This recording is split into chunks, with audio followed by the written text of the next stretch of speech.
दोस्तों नमस्कार। दुनिया में बहुत धर्म मौजूद हैं। हर एक धर्म की अपनी एक मान्यता है। आज हम जिस धर्म की बात करेंगे वो दुनिया का दूसरा सबसे ज़्यादा फॉलो किया जाने वाला धर्म है। पूरी दुनिया का लगभग 24% हिस्सा इस धर्म को मानता है। आज बात करते हैं लगभग 57 देशों में फैले इस्लाम धर्म के बारे में। इस्लाम इस शब्द का मतलब है ईश्वर के लिए पूरी तरह से समर्पित, मतलब ईश्वर के लिए और उनके उद्देश्य पर ही अपनी सारी ज़िंदगी व्यतीत करना। माना जाता है कि शुरू में इस्लाम पूरी तरह से धर्म नहीं था। इब्राहिम के समय में ये एक पार्ट था, या कह सकते हैं कि इब्राहिम की दूसरी पत्नी हाजिरा के पुत्र इस्माइल ने इसकी नींव रखी।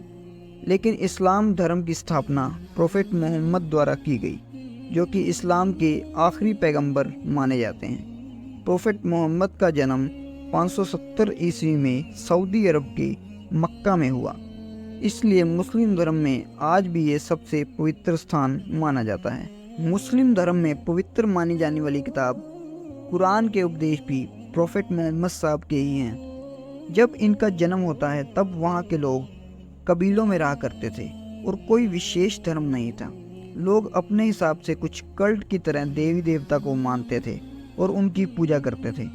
मोहम्मद साहब का जन्म भी एक मिडिल क्लास फैमिली में होता है और ये एक विधवा औरत जिनका नाम होता है खदीजा के यहाँ काम करते हैं और कुछ समय बाद ये उनसे शादी भी कर लेते हैं। शादी के कुछ समय बाद मोहम्मद साहब को ज्ञान की प्राप्ति होती है, तो उनकी वाइफ खदीजा उनकी फॉलोवर भी बनती हैं, मतलब उनकी वाइफ ही उनकी पहली फॉलोवर बनती हैं और उनके ससुर अबू बकर उनके दूसरे फॉलोवर बनते हैं। कहते हैं कि बचपन से उनको ऐसा आभास होता था तो वो ध्यान लगाते थे और एक दिन उनको अल्लाह का पैगाम मिलता है और वही पैगाम को कुरान में दर्शाया गया है।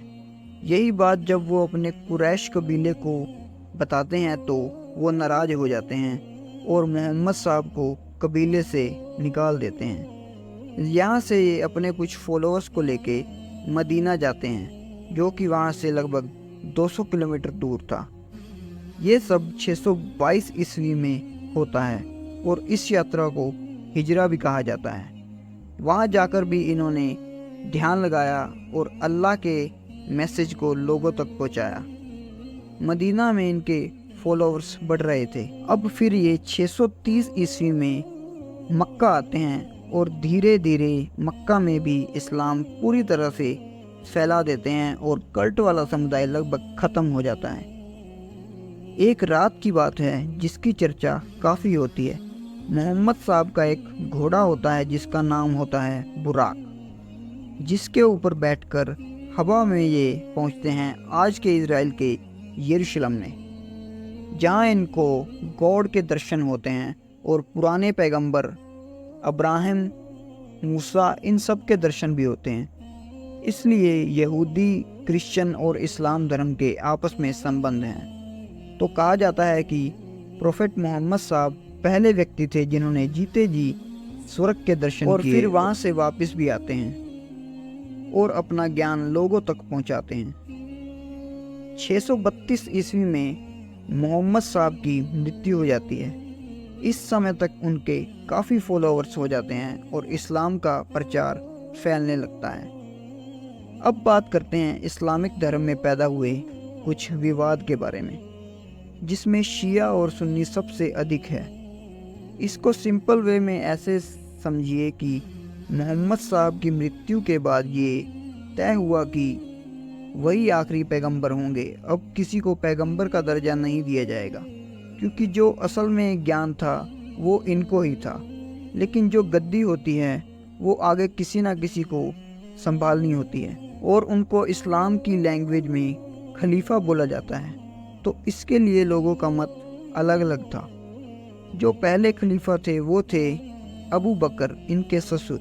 दूसरे और तीसरे खलीफा भी कुछ इनके करीबी लोग थे। अबू बकर और बाकी खलीफा का समर्थन करते थे, वे लोग सुन्नी कहलाते हैं। और कुछ लोग थे जो चाहते थे कि खलीफा मोहम्मद साहब के ब्लड रिलेशन में होने चाहिए, और चौथा खलीफा जिनका नाम अली था वो इनके भतीजे थे।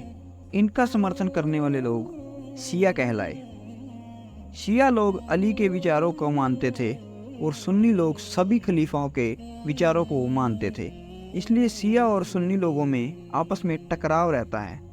सुन्नी मुस्लिम की आबादी बहुत ज़्यादा है और शिया मुसलमानों की आबादी कम है, इसलिए आपस में इनके टकराव। इसके अलावा दुनिया के अलग अलग कोनों में इस्लाम के कुछ और वर्ग भी पाए जाते हैं, जिनमें वहाबी जो शरिया वाले लोग होते हैं, ताविद जो क्रिश्चियनिटी और ज्यूस से मिलते जुलते हैं, नेशन ऑफ इस्लाम और खारिजेट्स भी इस्लाम के पार्ट हैं, लेकिन मेन शिया और सुन्नी मुसलमान ही माने जाते हैं।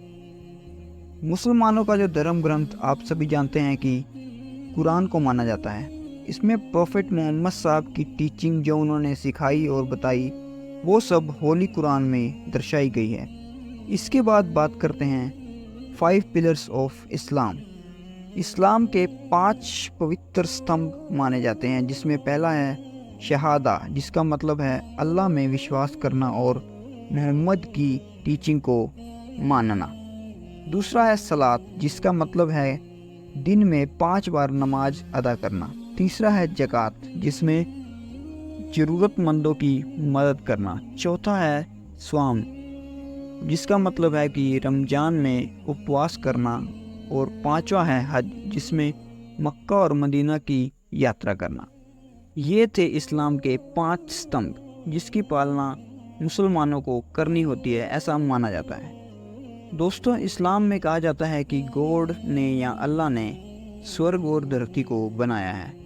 एक एक कण को अल्लाह ने अपने हाथों से बनाया है। सबसे पहले इन्होंने आदम को मिट्टी से बनाया। ज्यूज लोग इन्हें एडम बोलते हैं, जिससे सारा संसार चला। दोस्तों, हर धर्म की अपनी अपनी थ्योरी है। ये भी कहा जाता है कि आदम के बाद हवा को बनाया, जो कि फीमेल थी, और फिर आदम और हवा से आगे सारा संसार चला। इसके बाद इस्लामिक त्यौहार के बारे में बात करें तो ईद अल अदा, जो कि अब्राहम के बेटे अल्लाह के लिए सेक्रीफाइस होते हैं, इसलिए मनाया जाता है। और ईद उल फितर है, जो रमज़ान के महीने में आती है उपवास करने के बाद। इसके अलावा इस्लामिक न्यू ईयर और प्रॉफिट मोहम्मद साहब का जन्मदिन भी इनके त्यौहार माने जाते हैं। इसके बाद इस्लाम में जिहाद का बहुत इस्तेमाल किया जाता है। इस्लाम में जिहाद का धार्मिक अर्थ संघर्ष है, लेकिन अलग अलग इस्लामिक कट्टरपंथी अपने हिसाब से इसे यूज़ करते हैं और युवाओं का माइंड वॉश करते हैं। जिहाद के नाम पर कहा जाता है कि नॉन मुस्लिम को इस धरती पर रहने का कोई अधिकार नहीं और अपनी जान को भी सेक्रीफाइस करने में भी परहेज नहीं करना चाहिए। तो इस प्रकार से जिहाद का यूज़ किया जाता है, जो कि काफ़ी विवादों में रहता है। दोस्तों, आपकी क्या राय है कमेंट्स में ज़रूर बताना। आज जाना आपने इस्लाम धर्म के बारे में। ऐसी और भी इंटरेस्टिंग वीडियोस आपके लिए लाते रहेंगे। जानकारी पसंद आए तो इसे शेयर ज़रूर करें। काफ़ी रिसर्च के बाद आपके लिए ये वीडियो लेकर आया हूँ। फेसबुक पर वीडियो देख रहे हैं तो पेज को फॉलो ज़रूर करें। यूट्यूब पर देख रहे हैं तो सब्सक्राइब करें वर्ल्ड इंटरेस्टिंग फैक्ट्स को।